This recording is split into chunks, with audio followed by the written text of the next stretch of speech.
আমি ভিডিও আমি জীবনে দেখেছি, শুনেন।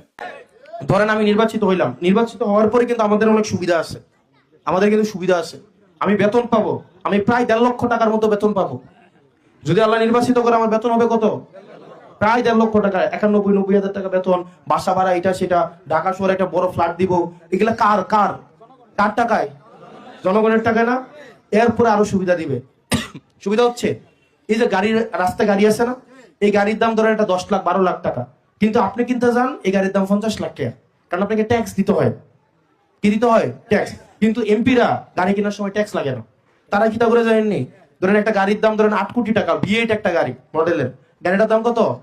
আপনি কিনতে যাবেন 8 কোটি টাকা লাগবে, কিন্তু আমি যদি এমপি হই আমার লাগবে 2 কোটি টাকা। আমি কি করব?